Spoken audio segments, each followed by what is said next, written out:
Hello students, আশা করি ভালো আছো। লকডাউনে অনেকদিন তোমাদের সাথে দেখা সাক্ষাৎ নেই, ভুলে গেছো কিনা জানি না। আমার নাম সুপর্ণা বসু, আমি তোমাদের জীবন বিজ্ঞান ক্লাস নিয়ে আশা করি মনে রেখেছো। তো আজকে আমি সপ্তম শ্রেণীর জীবন বিজ্ঞানের একটি ক্লাস নেব। প্রথম চ্যাপ্টারেই আছে জীবন বিজ্ঞানের মানুষের খাদ্য।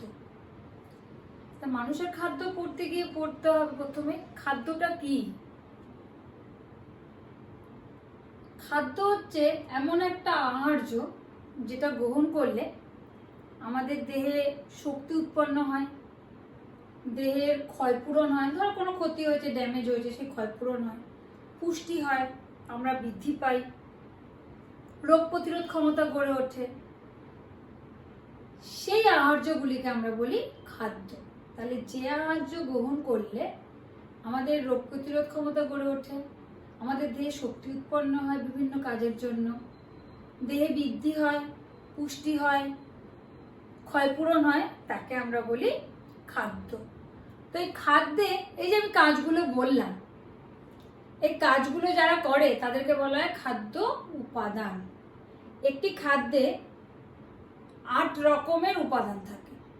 খাদ্যে 8 রকমের উপাদান দেখতে পাওয়া যায়। দেখো আমি এখানে লিখে দিয়েছি, প্রথমেই লিখেছি দেখো, কার্বোহাইড্রেট বা শর্করা, প্রোটিন, লিপিড, ভিটামিন, খনিজ মৌল, খাদ্যতন্তু, উদ্ভিজ্জ রাসায়নিক বা ফাইটোকেমিক্যাল, আর জল। আরেকবার বলে দিই 8টা উপাদান: কার্বোহাইড্রেট বা শর্করা, প্রোটিন, লিপিড বা যাকে তোমরা ফ্যাট বলো, ভিটামিন, খনিজ মৌল, খাদ্যতন্তু, উদ্ভিজ্জ রাসায়নিক আর জল।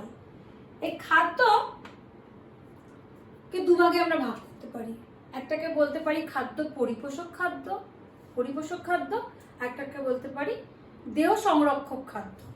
একটা হচ্ছে দেহ পরিপোষক খাদ্য, একটা দেহ সংরক্ষণ খাদ্য। দেহ পরিপোষক খাদ্য কোনগুলোকে বলছি? যারা দেহে পুষ্টি, বৃদ্ধি, তারপরে ধরো ক্ষয়পূরণ এগুলো করছে, তাকে আমরা বলছি দেহ পরিপোষক খাদ্য। আর দেহ সংরক্ষণ খাদ্য কাকে বলা হয়? যে খাদ্যগুলো রোগ প্রতিরোধ ক্ষমতা গড়ে তোলে, আমাদের বিপাকে সাহায্য করে, যেমন ভিটামিন।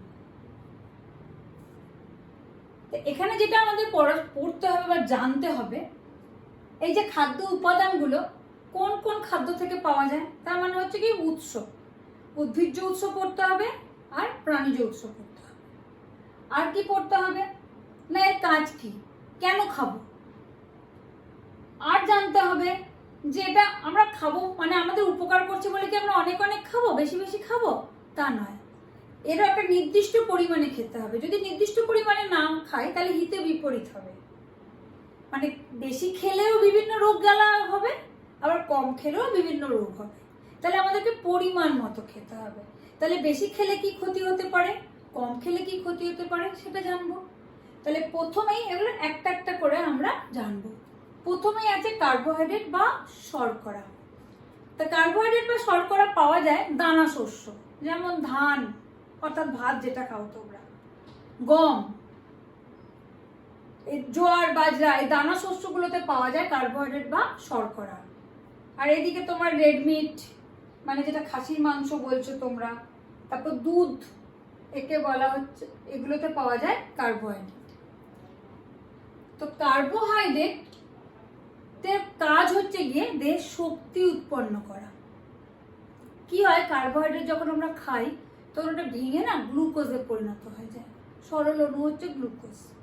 গ্লুকোজটা কি হয়, প্রতিটা কোষে রক্তের মাধ্যমে পৌঁছে গিয়ে শক্তি উৎপন্ন করে। আবার কখনো কখনো আমাদের বিভিন্ন অংশ আছে, ধরো যেমন তোমার যকৃৎ, পেশি, এখানে গ্লাইকোজেন রূপেও কিন্তু সঞ্চিত থেকে যায় ভবিষ্যতের জন্য। তো কার্বোহাইড্রেট হচ্ছে শক্তি উৎপন্ন করে অ্যাকচুয়ালি। এরপর আমরা যখন প্রোটিন পড়বো, প্রোটিন দেখবে প্রোটিন থেকে আমরা এনার্জি পাই, আমরা শক্তিটা বেশিরভাগ পাই প্রোটিন থেকে, কারণ প্রোটিনের প্রধান উপাদান হচ্ছে নাইট্রোজেন, সেখান থেকে আমরা পাই। তো কার্বোহাইড্রেট কি করছে, যেহেতু শক্তি উৎপন্ন করছে, তার মানে আমরা যদি একটু পরিমাণে প্রোটিন কম খাই ক্ষতি নেই, বা প্রোটিনের কাজটা কে করে দিচ্ছে, কার্বোহাইড্রেট করে দিচ্ছে। সেই জন্য কার্বোহাইড্রেটকে বলা হয় প্রোটিন বাঁচোয়া খাদ্য। যেহেতু শক্তিটা কার্বোহাইড্রেট উৎপন্ন করে দেয়, প্রোটিন সেই সময় আমাদের দেহ গঠনের কাজে সাহায্য করছে, তাই তাকে বলা হচ্ছে, কার্বোহাইড্রেটকে বলা হয় প্রোটিন বা চোয়া খাদ্য। দেহে কি করছে? আমাদের শক্তি উৎপন্ন করছে। কে উৎপন্ন করছে? না কার্বোহাইড্রেট উৎপন্ন করছে। এছাড়াও তোমরা যখন পরের ক্লাসে পড়বে, কোষ পড়বে, আমাদের দেহে বিভিন্ন কোষ বা সেল থাকে। ওই কোষের যে প্রাচীর, সেই প্রাচীর গঠনে সাহায্য করে কে? না এই কার্বোহাইড্রেট বা শর্করা। এছাড়া রক্তে গ্লুকোজের বললাম আমি ভারসাম্য বজায় রাখে। গ্লুকোজ হচ্ছে অণু, যেহেতু রক্তে বললাম তোমাদেরকে, তো সেটা হচ্ছে গ্লুকোজের ভারসাম্যটা বজায় রাখে। আর শক্তির যোগান দেয় তো বললাম তোমাদের। এছাড়া কি করছে? প্রোটিন আর লিপিড জাতীয় খাদ্যের বিপাকেও কিন্তু সাহায্য করছে কে? না কার্বোহাইড্রেট। তো এবার আমি কার্বোহাইড্রেট যদি বেশি পরিমাণে খেয়ে নিই, এখন যেটা হয়, এখন সবচেয়ে বড়, তোমরা এই রোগটার নাম সব জায়গায় শুনছো, সুগার, যাকে বলা হয় ডায়াবেটিস বা মধুমেহ। যদি কার্বোহাইড্রেটের পরিমাণ বেশি খাওয়া হয়, সেক্ষেত্রে মধুমেহ, ডায়াবেটিস, মধুমেহ বা ডায়াবেটিস বা সুগার যাকে বলছে, সেই রোগ হয়। আর কি হয়? স্থূলত্ব, ওবিসিটি, মোটা হয়ে যায়। মোটা হয়ে গেলে কি হয়? মোটা হয়ে গেলে যে সমস্যাগুলো তোমরা সবাই জানো। আমরা হাঁটাচলা করতে পারি না বেশি, আমাদের শ্বাসকষ্ট হয়। তারপরে ধরো রক্তনালীতে যদি আমাদের বেশি পরিমাণে ফ্যাট জমে যাচ্ছে অনেক সময়, তাহলে সেইগুলো থেকে আমাদের কার্বোহাইড্রেট তাহলে পরিমাণ মতো কিন্তু খেতে হবে। এগুলো হচ্ছে কি তোমার, যদি আমি কার্বোহাইড্রেট বেশি পরিমাণে খাই, সেই ক্ষেত্রে আমি বললাম ডায়াবেটিস হচ্ছে,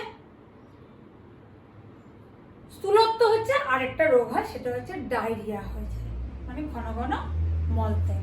ডায়রিয়াও কিন্তু এই কার্বোহাইড্রেট বেশি খেলে হয়। আবার যদি উল্টো দিকে কম খাও, কম খেলে কি হবে? কম খেলে কিন্তু আমাদের যে স্মৃতিশক্তিটা সেটা কমে যায়। আমাদের মানসিক ভারসাম্য রক্ষা করে কিন্তু কার্বোহাইড্রেট। তাহলে কম খেলে মানসিক ভারসাম্যটা বিঘ্নিত হবে। আর কি হবে? আমি বলেছি লিপিড বিপাকে সাহায্য করে, সেই লিপিড বিপাকটাও বিঘ্নিত হবে। আরেকটা যেটা হবে সেটা হচ্ছে শক্তির পরিমাণ কম উৎপন্ন হবে। শক্তি যখন কম উৎপন্ন, আমরা এনার্জি কম পাবো সব কাজে। এটা হচ্ছে কার্বোহাইড্রেট যদি আমরা কম খাই। তাহলে আমরা বললাম কার্বোহাইড্রেট কি কি থেকে পেতে পারি।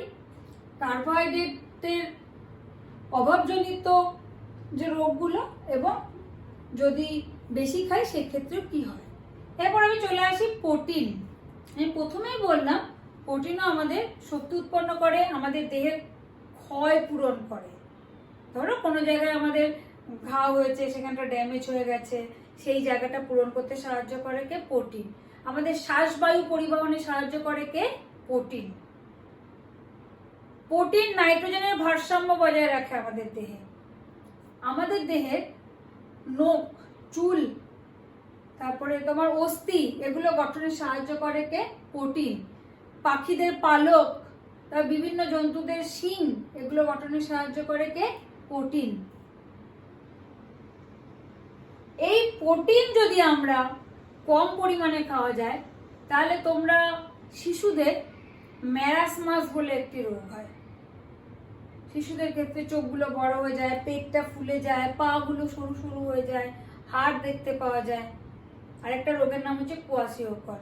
এগুলো ছোট বাচ্চাদের হয় প্রোটিনের অভাবে, অপুষ্টিজনিত কারণে হয়, কারণ প্রোটিন পুষ্টিতে সাহায্য করে। আবার যদি তুমি বেশি পরিমাণে খাও, সেক্ষেত্রে কিডনি স্টোন, বাত, এগুলো কিন্তু হতে পারে। আচ্ছা, প্রোটিন আমরা কিসের থেকে পাবো? প্রোটিন হচ্ছে, প্রাণীজ প্রোটিন হচ্ছে মাছ, মাংস, ডিম থেকে পাওয়া যায়। উদ্ভিজ্জ প্রোটিন পাওয়া যায়, যেটা উৎস সেটা হচ্ছে সোয়াবিন, মুসুর ডাল, মটর ডাল, ঠিক আছে, এগুলো, মাশরুম, যেটাকে তোমরা পল ছাতু বলো, সেখান থেকেও কিন্তু প্রচুর পরিমাণে প্রোটিন পাওয়া যায়। চলে আসে এরপর লিপিড। লিপিড কথার অর্থ হচ্ছে ফ্যাট। তোমরা নিজেরাই জানো ফ্যাট জাতীয় খাদ্য হচ্ছে গিয়ে খাসির মাংস, কাজু বাদাম, দুধেও পাওয়া যায়। আচ্ছা, একটা কথা বলি, দুধে কিন্তু এই সব কটা উপাদান পাওয়া যায়, সেই জন্য দুধকে বলা হয় সুষম খাদ্য। প্রোটিন, মানে প্রোটিন বলো, কার্বোহাইড্রেট বলো, লিপিড, ভিটামিন, খনিজ মৌল, খাদ্যতন্তু, উদ্ভিজ রাসায়নিকটা পাওয়া যাবে না, যেহেতু উদ্ভিদের থেকে পাওয়া যাচ্ছে না। উদ্ভিজ রাসায়নিক শুধুমাত্র উদ্ভিদেই পাওয়া যায়। জল, সবটাই আমরা দুধে পাচ্ছি, তাই দুধকে বলা হয় সুষম খাদ্য। যদিও বর্তমানে খনিজ মৌল, আয়রনের পরিমাণ দুধে কিছুটা হলেও কমে গেছে। এটা তোমাদের জেনে রাখা ভালো। তো লিপিড যেটা বলছিলাম, লিপিড আমাদের শরীরে দেখো ঘাড়ে, পেটে, বুকে, পিঠে, তারপরে তোমার হাতের এখানে, এইসব জায়গাতে তোমার প্রচুর পরিমাণে লিপিড কিন্তু সঞ্চিত থাকে আমাদের শরীরে। তো লিপিড যেটা বলছিলাম খাসির মাংস থেকে পাওয়া যায়, তারপরে বললাম কাজু বাদাম, তারপরে বললাম সর্ষের তেল, হ্যাঁ, বড় মাছ, সেখান থেকেও লিপিড পাওয়া যায়। তো লিপিডের কাজ হচ্ছে গিয়ে দেহে তাপ উৎপন্ন করা, এবং লিপিডের আরেকটা কাজ হচ্ছে গিয়ে আমাদের শরীরে যে পরিমাণ লিপিড থাকে আমাদের আকৃতিটাও কিন্তু সেই রকম হয়। আর লিপিড হচ্ছে গিয়ে ভবিষ্যতের জন্য খাদ্য সঞ্চিত করে রাখে, ভবিষ্যতের জন্য খাদ্য, আমাদের দেহের তাপ উৎপন্ন করে, ভবিষ্যতের জন্য খাদ্য সঞ্চিত করে রাখে। তো এই লিপিড যদি বেশি পরিমাণে খাওয়া যায়, লিপিড বেশি পরিমাণে খেলে পরে আমাদের স্থূলত্ব হবে। স্থূলত্ব থেকে বললাম আমি শ্বাসকষ্ট হয়, হাঁটা চলার কষ্ট হয়, হাঁপানি হয়, তারপরে তোমার ধরো রক্তনালীতে যদি তোমার ফ্যাট জমে যায় সেক্ষেত্রে কোলেস্টেরল হতে পারে। কিন্তু লিপিড যদি কম পরিমাণে খাই কি হয়, দেহটা শুষ্ক হয়ে যায়, ফিনোডার্মা, অর্থাৎ এখানে পদ্মকাটা বলে না, পদ্মকাটা দেখতে পাওয়া যায়, পদ্মকাটা হয়। অনেকের ত্বক এতটাই শুষ্ক হয়ে ফেটে যায় যে ব্লাড অবধি বেরিয়ে আসে। তাহলে এটা হচ্ছে লিপিডের যদি কম পরিমাণে খাই। এরপর চলে যাই আমি ভিটামিন। ভিটামিন যেটা আমাদের খাদ্যে কিন্তু খুব অল্প পরিমাণে থাকলেই ভিটামিন চলে। ভিটামিন সাধারণত ফলমূলে খুব বেশি পরিমাণে পাওয়া যায়। এছাড়াও ভিটামিন মাছেও পাওয়া যায়, মাছ বলো, মাংসে বলো, এগুলোতেও ভিটামিন পাওয়া যায়। ভিটামিন যেটা পড়বো আমরা, ভিটামিন যেটা করছে আমাদের দেহের রোগ প্রতিরোধ ক্ষমতা গড়ে তুলছে। ভিটামিন আমি তোমাদেরকে একটু লিখে দেখাই। ভিটামিন অনেক প্রকারের হয়। ভিটামিন এ হয়, ডি হয়, ই হয়, কে হয়,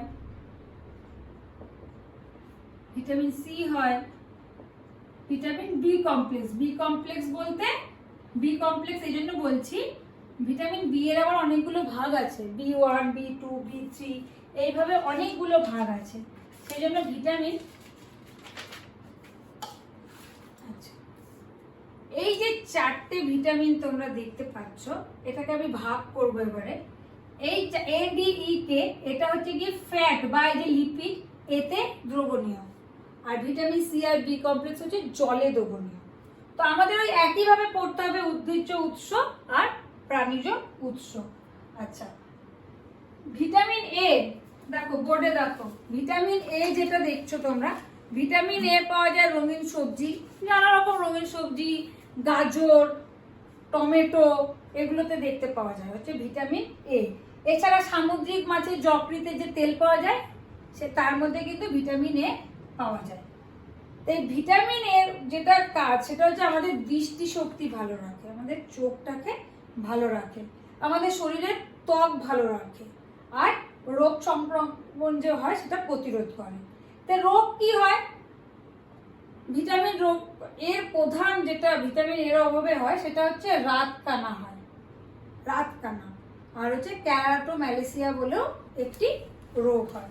তারপর চলে যায় ভিটামিন এর রাসায়নিক নাম হচ্ছে গিয়ে রেটিনল। এরপর চলে যায় ভিটামিন ডি। ভিটামিন ডি এর রাসায়নিক নাম হচ্ছে গিয়ে ক্যালসিফেরল। ভিটামিন ডি পাওয়া যায় দুধ বা দুগ্ধজাত যে খাদ্য বলো, পনির বলো, তারপরে ঘি বলো, তারপরে ধরো দই, এগুলোতে পাওয়া যায়। আর মাছের তেলে পাওয়া যায়, তারপরে ডিমেও পাওয়া যায়। ভিটামিন ডির প্রধান কাজ হচ্ছে কি হাড় আর দাঁতের গঠনটা ঠিক রাখা, হাড় শক্ত করে। ভিটামিন ডি অভাবে যেটা হয়, শিশুদের ধনুষ্টঙ্কার, নাম শুনেছো কিনা জানি না, যার ইংরেজি নাম রিকেট, রিকেটটা শুনে থাকতে পারো, ধনুষ্টঙ্কার বা রিকেট রোগ হয়। এছাড়া বয়স্কদের অস্টিওপোরোসিস হয়, টিটানি বলে একটি রোগ হয়।